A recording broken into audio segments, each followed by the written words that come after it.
سورہ توبہ کا آغاز ہے۔ سورہ توبہ مدنی ہے۔ قرآن پاک کی ترتیب کے اعتبار سے اس کا نمبر 9 ہے، اور قرآن پاک کے نزول کے اعتبار سے اس کا نمبر 113 ہے۔ پورے قرآن میں 114 صورتیں ہیں۔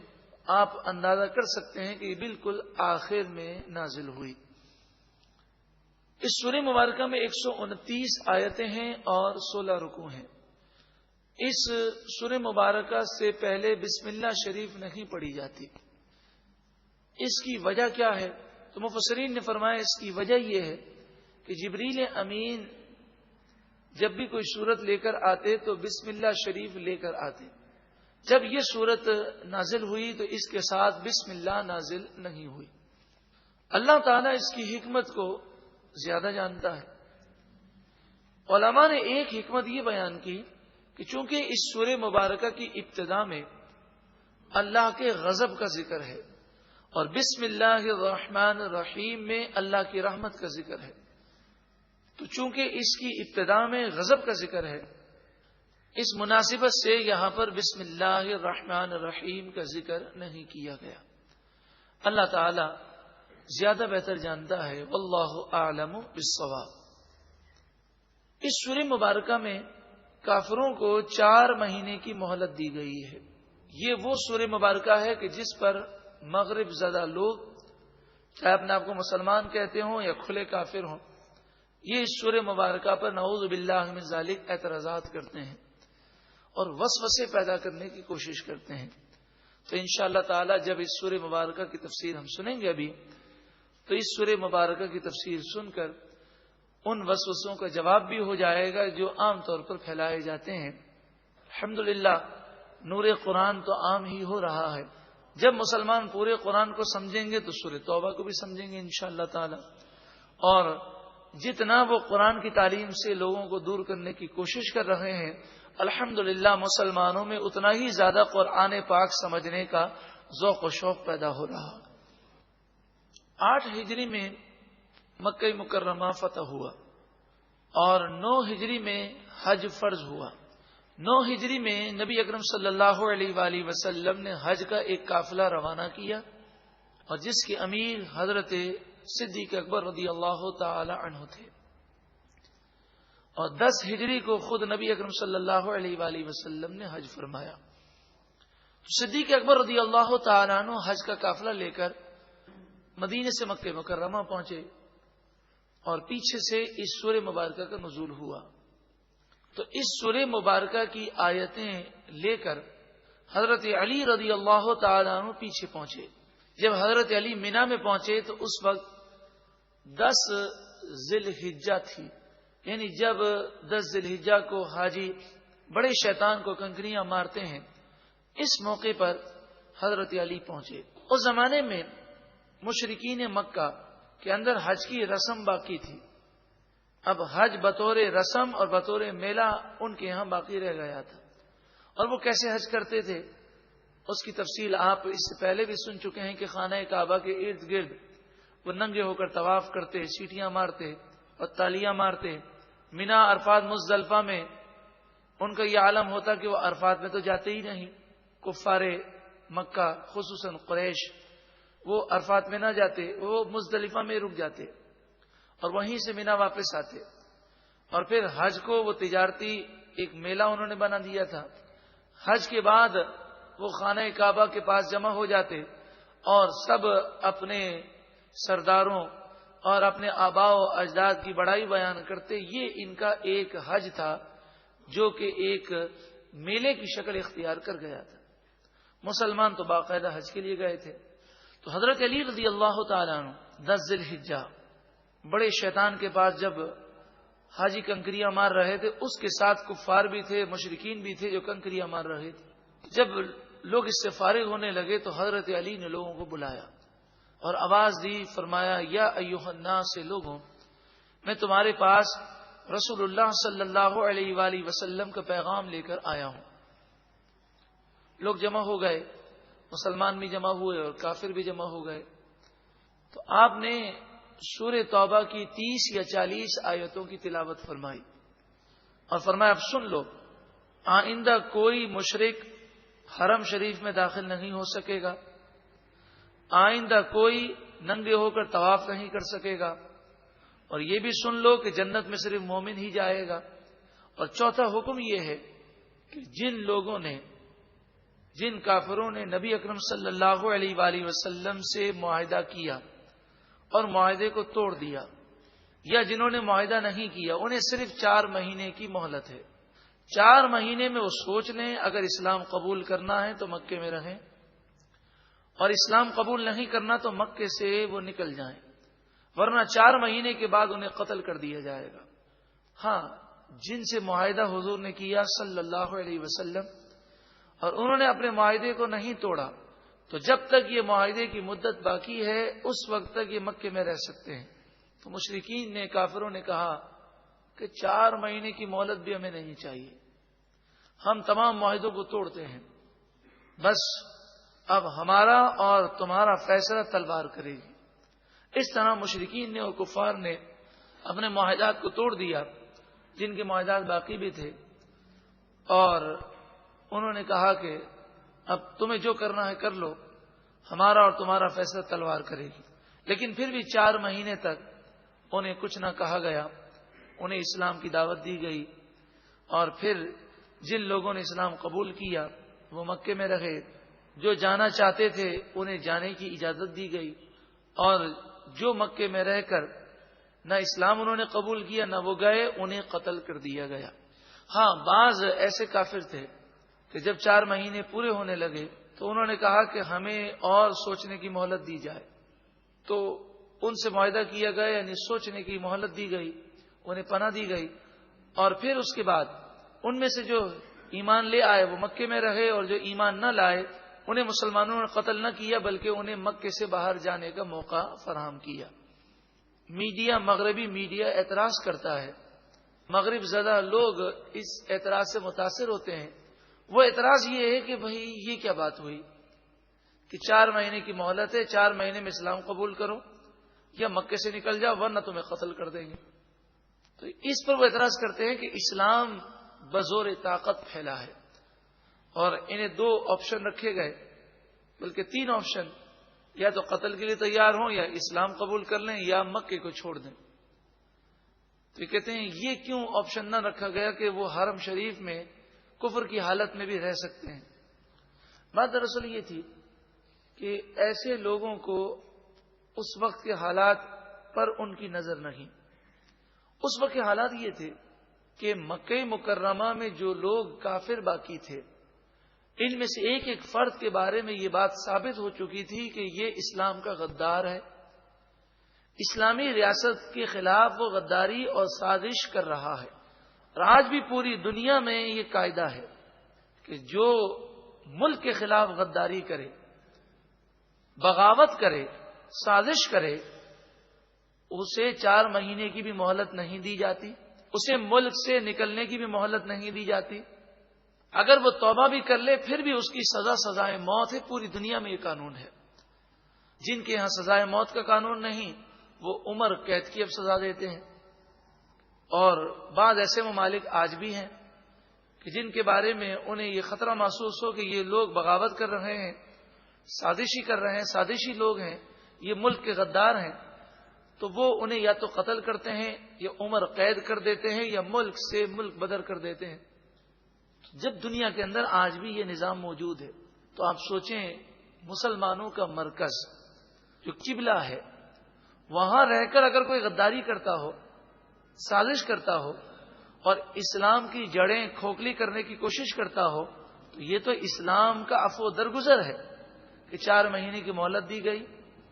اگر وہ سدھر جائیں اور بغاوت سے باز آ جائیں تو ان کے لیے اسلام کی راہیں کھلی ہیں، اسلام لے آئیں، یا پھر انہیں یہ بھی مہلت دی گئی کہ اگر انہیں یہیں رہ کر بغاوت کرنی ہے تو یہاں رہ کر وہ ایسے کام نہ کریں، یہاں سے چلے جائیں۔ کون سا ایسا ملک ہے جو باغیوں کو اتنی سہولتیں دیتا ہے؟ تو یہ حکم ان لوگوں کے لیے تھا۔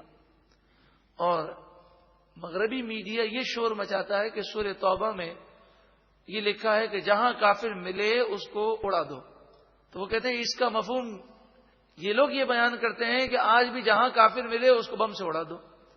ہرگز ایسا نہیں ہے۔ اسلامی تاریخ دیکھی، ذمی کفار کہ جو مسلمان ملک میں رہے، انہوں نے اسلامی ملک سے معاہدہ کیا. آج بھی ہندو ہیں، عیسائی ہیں، یہودی ہیں، پاکستان میں رہتے ہیں. ہم نے کب یہ کہا کہ ان کو اڑا دیا جائے؟ بات یہ نہیں. بات یہ ہے کہ اگر کوئی ہندو ہو، عیسائی ہو، بلکہ مسلمان بھی ہو، اگر اسلامی ملک کے خلاف بغاوت کرتا ہے اور دشمنوں سے مل کر سازش کرتا ہے اور اس کی سازش اگر پکڑی جائے تو کیا حکومت اس کے ہاتھ پاؤں نہیں باندھے گی؟ کیا اسے گرفتار نہیں کرے گی؟ کیا ایسے لوگوں کو عبرتناک سزائیں نہیں دی جائیں گی؟ یہ اس سورہ مبارکہ کی لاجک ہے اور اس کی یہ وجوہات ہے. ارشاد فرمایا براءۃ من اللہ ورسولہ الی الذین عاہدتم من المشرکین. اللہ اور اس کے رسول کی طرف سے بیزاری کا اعلان ہے ان لوگوں کے لیے جن مشرکین سے تم نے معاہدہ کیا. فسیحوا فی الارض 4 اشہر، پس یہ مشرکین زمین میں 4 مہینے گھومے پھریں اور 4 مہینے کی مہلت ہے. وَاعْلَمُوا، خوب جان لے، أَنَّكُمْ غَيْرُ مُعْجِزِ اللَّهِ، بے شک وہ اللہ کو عاجز نہیں کر سکتے. مراد یہ ہے کہ یہ نہ سمجھیں کہ 4 مہینے کے دوران وہ ایسا جتھا بنا لیں گے اور ایسی بغاوت کریں گے کہ 4 مہینے کے بعد مسلمانوں کو ان کو پکڑنے کی طاقت ہی نہ ہوگی. یہ جو 4 مہینے کی مہلت دی گئی، اللہ تبارک و تعالی ارشاد فرماتا ہے کہ کافر اس مہلت سے مسلمانوں کو کوئی نقصان نہیں پہنچا سکیں گے.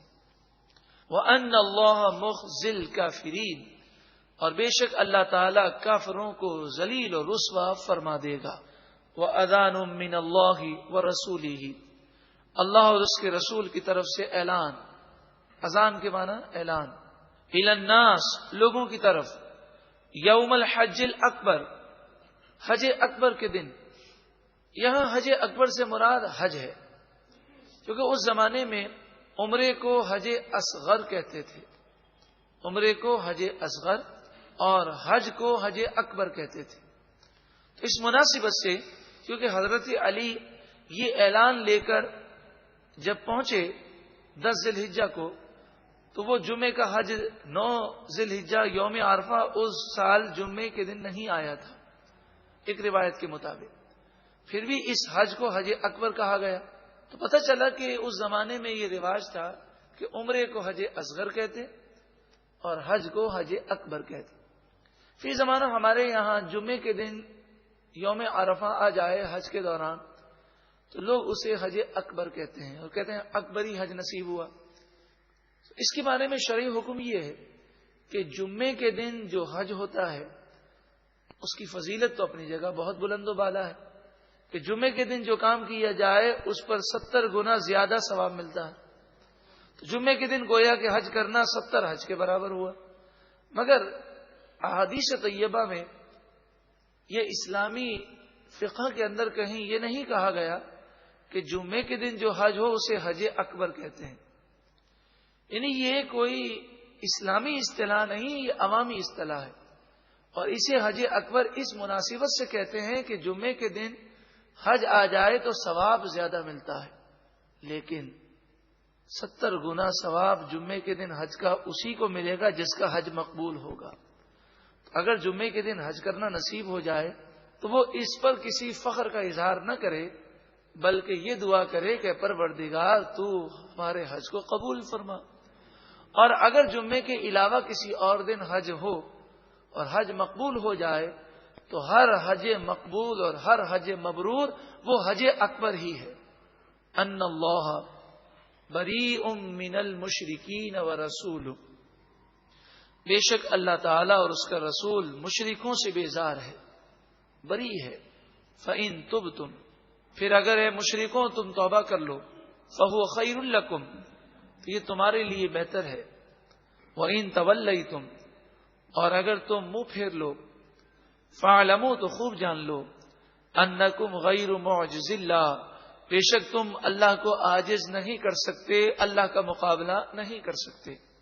وبشر الذین کفروا بعذاب علیم، اور اے محبوب کافروں کو دردناک عذاب کی خوشخبری سنائیے صلی اللہ علیہ وسلم۔ الا الذین عاہدتم من المشرکین، سوائے ان مشرکوں کے جن سے تم نے عہد کیا، ثم لم ينقصوکم شیئا، پھر انہوں نے کسی بھی طرح تم سے عہد شکنی نہیں کی، ولم یظاہروا علیکم احدا، اور تمہارے خلاف انہوں نے کسی کی مدد بھی نہیں کی، فَأَتِمُّوا إِلَيْهِمْ عَهْدَهُمْ إِلَى مُدَّتِهِمْ، پس تم ان کے عہد کی مدت کو پورا کرو۔ تو اس طرح بعض ایسے قبائل تھے کہ جنہوں نے عہد شکنی نہیں کی تھی، اور حضرت علی کے سامنے جن مشرکین نے عہد کو توڑا ان میں وہ لوگ شامل نہ تھے، تو ان کے عہد کو پورا کیا گیا۔ ان اللہ یحب المتقین، بے شک اللہ تعالی متقی لوگوں کو پسند فرماتا ہے۔ فَإِذَا انْسَلَخَ الْأَشْهُرُ الْحُرُمُ، پھر جب یہ حرمت کے مہینے ختم ہو جائیں، مراد یہ ہے کہ 4 مہینے یا 9 مہینے، 4 مہینے تو ہر ایک کے لیے ہیں، اور باقی جس سے تم نے معاہدہ کیا ہے اس کے جتنے مہینے ہیں وہ ختم ہو جائیں، پھر بھی وہ ایمان لانے کو تیار نہ ہو اور حرم شریف چھوڑنے کو تیار نہ ہو، اور یہاں بیٹھ کر بغاوتیں اور غداریاں کرتے ہوں، سازشیں کرتے ہوں۔ فَاقْتُلُوا الْمُشْرِكِينَ حَيْثُ وَجَدتُّمُوهُمْ، پس تم ان مشرکوں کو جہاں پاؤ قتل کر دو، چاہے خانہ کعبہ کے اندر پاؤ چاہے خانہ کعبہ کے باہر پاؤ، جہاں پاؤ قتل کر دو۔ وَخُذُوهُمْ، اور انہیں پکڑو، وَاحْشُرُوهُمْ، اور انہیں گھیر لو، وَقُعُدُوا لَهُمْ كُلَّ مَرْصَدٍ، اور ہر مورچے پر ان کے لیے بیٹھ جاؤ، یعنی چاروں طرف سے ان کا گھیراؤ کرو، اور کسی کو بھی حرم شریف میں ایسے غدار کو باقی نہ رہنے دو۔ فَإِن تَابُوا، پھر اگر وہ توبہ کر لیں، وَأَقَامُوا الصَّلَاةَ، اور نماز قائم رکھیں، وَآتَوُا الزَّكَاةَ، اور وہ زکوٰۃ ادا کریں، فَخَلُّوا سَبِيلَهُمْ، پس تم ان کا راستہ چھوڑ دو۔ ان اللہ غفور رحیم، بے شک اللہ بخشنے والا مہربان ہے۔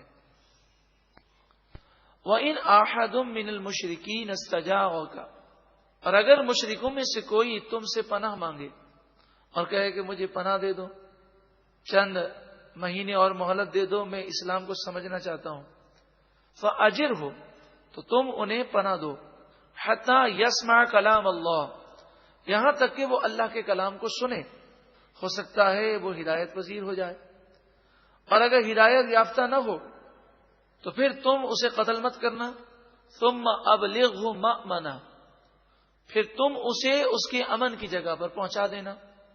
ذالک بأنہم قوم لا یعلمون، یہ اس وجہ سے کہ یہ ایسی قوم ہے جو جانتی نہیں ہے، تو انہیں سیکھنے کا موقع دو۔ سورہ توبہ کا آغاز ہے۔ سورہ توبہ مدنی ہے، قرآن پاک کی ترتیب کے اعتبار سے اس کا نمبر 9 ہے، اور قرآن پاک کے نزول کے اعتبار سے اس کا نمبر 113 ہے۔ پورے قرآن میں 114 سورتیں ہیں، آپ اندازہ کر سکتے ہیں کہ یہ بالکل آخر میں نازل ہوئی۔